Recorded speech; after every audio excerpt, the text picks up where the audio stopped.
in this time, in this age, in this era, most of us tend to measure success in terms of the fleet of cars we have, or the money we have in the bank and things like that.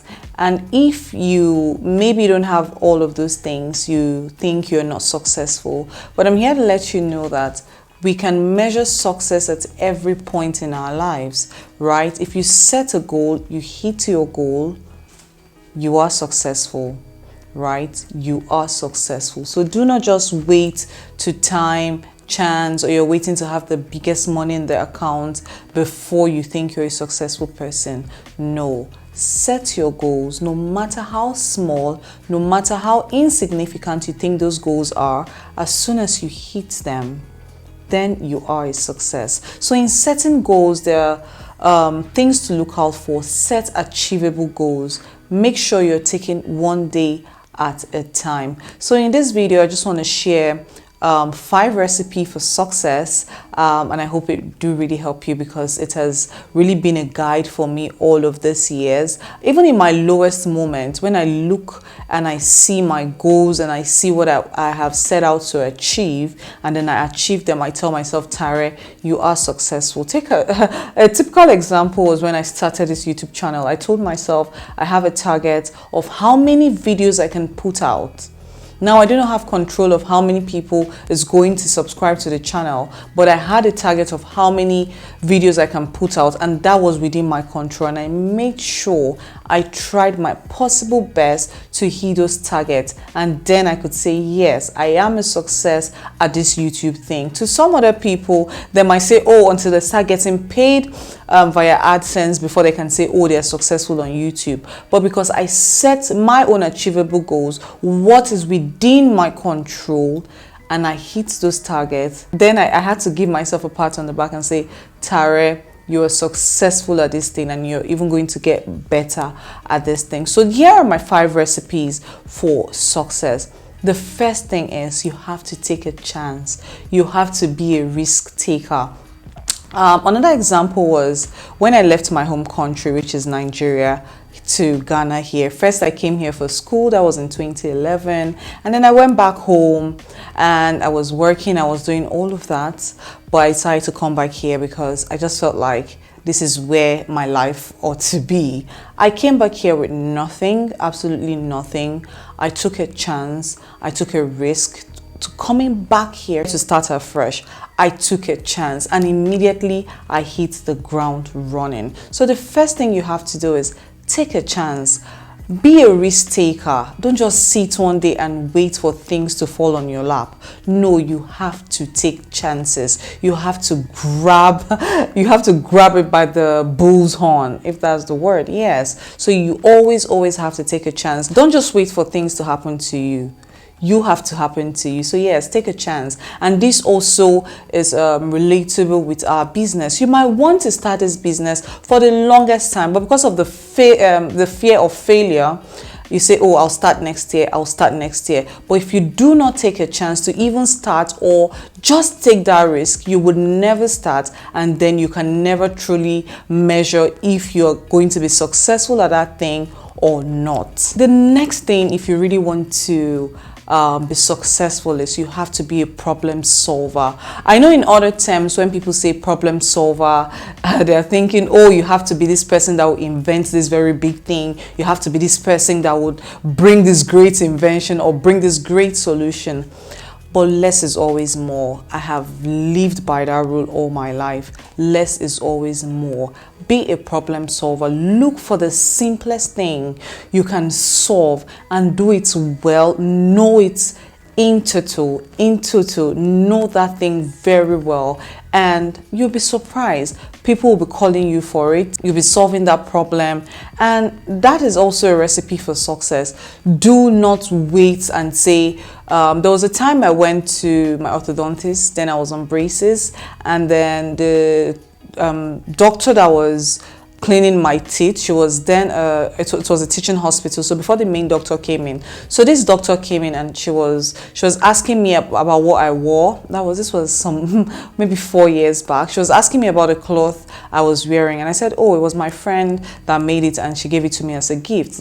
My friend is a fashion designer, and this lady was like, that she doesn't have any talent, that sometimes she feels so useless. Can you imagine a doctor feeling that way? So no matter what you have to tell that person, she doesn't even believe that she's a problem solver. She's waiting to do one groundbreaking thing. Meanwhile, she's already doing it, right? So identify that, yes, you're a problem solver. It might just be even how to manage social media. The things that come to you easily might not be the same way that it gets to other people. For some other people, creating content is like absolutely crazy for them. It is so hard for them that we never do it. But for you, it comes to you easy. You are a problem solver.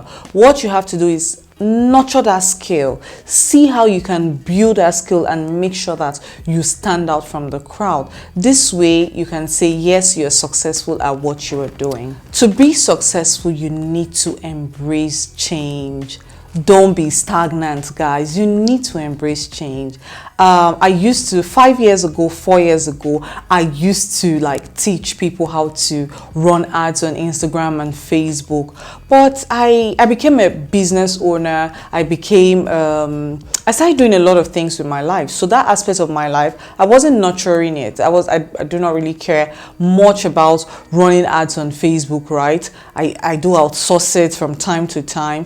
But it got to a point where I really wanted to come back and know how to run ads, right? I did not say, oh, because I used to be a guru in that field, it's still the same way. No, I had to go back to the drawing board, learn more about Facebook ads. I have to embrace that, yes, what I used to do was old school or old fashioned, right? I embraced the change. I paid someone to teach me, and I added, it was like an add-on to the knowledge I had, but I had to embrace change. But you say, no, this is the way we used to do things. This is how I will continue doing it. It might be in your business. If, for example, you have a friend that is also a business person and that friend is telling you, oh, I think this method is going to work better than this one. This one, people no longer resonate with it. Embrace that change. Take a look at AI. A lot of people think AI is for bad. A lot of people think AI is for good, right? But whichever way, it is here to stay.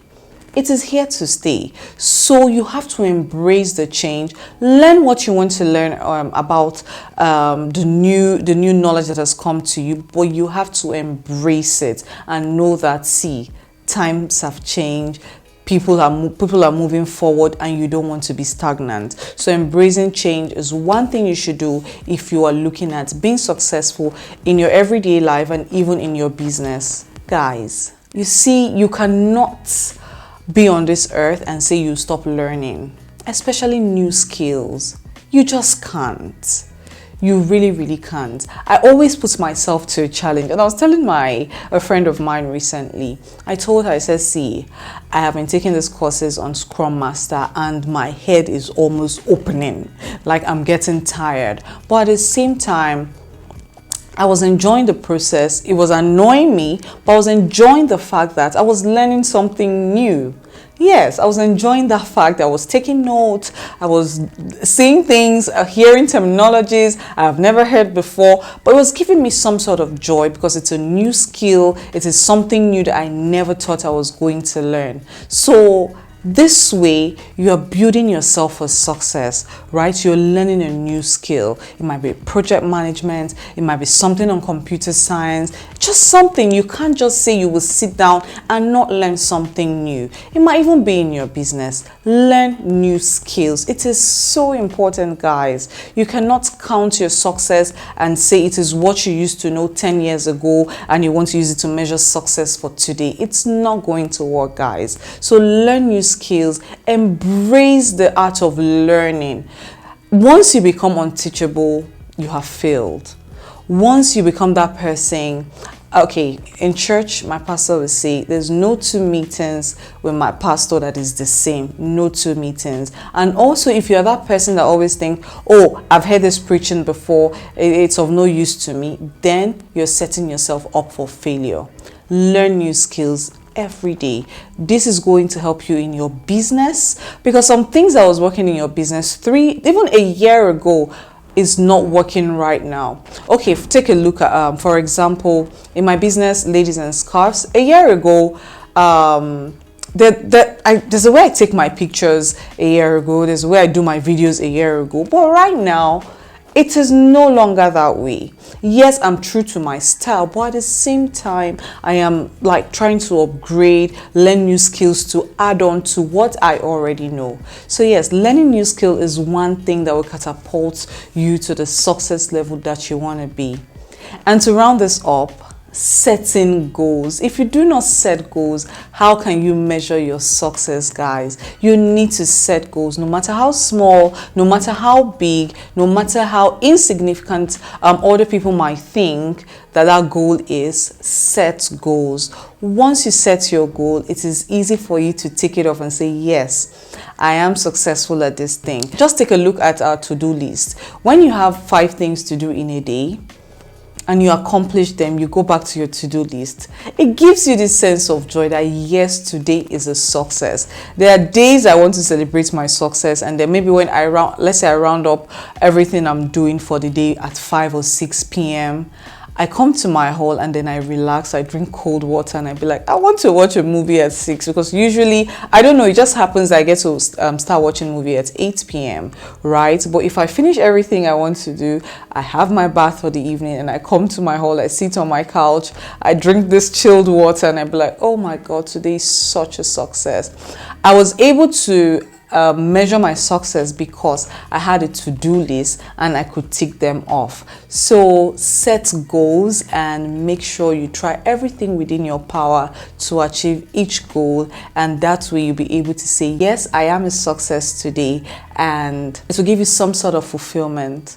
My name is Tare. Thank you for sticking with me to this very end, and I'll see you all in my next video. Bye guys.